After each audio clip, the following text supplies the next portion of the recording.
నమస్తే, జై శ్రీరామ్, జై శ్రీకృష్ణ. దేశ ప్రజలందరికీ 11వ అంతర్జాతీయ యోగా దినోత్సవ శుభాకాంక్షలు.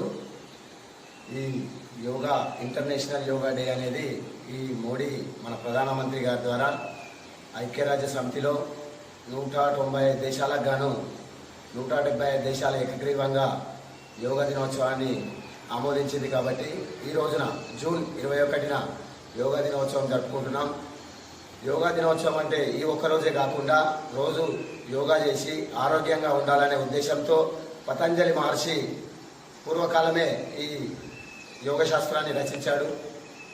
కాబట్టి ప్రజలందరూ, జాన్కంపేట్ గ్రామ ప్రజలందరూ ఈ యోగా సెంటర్కి వచ్చి యోగా నేర్చుకొని ఆరోగ్యంగా ఉండి, ఆరోగ్యమే కాకుండా ఆర్థికంగా కూడా బలంగా ఉంటారు.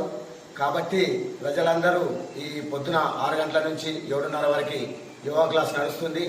యోగాకు వచ్చి మీ అందరూ ఆరోగ్యాన్ని పొందగలరని మా యొక్క యోగా సెంటర్ నుంచి, పతంజలి ధ్యాన యోగా కేంద్రం నుంచి మనవి చేస్తున్నాం. జై శ్రీరామ్, జై శ్రీకృష్ణ. ఓం నమస్తే.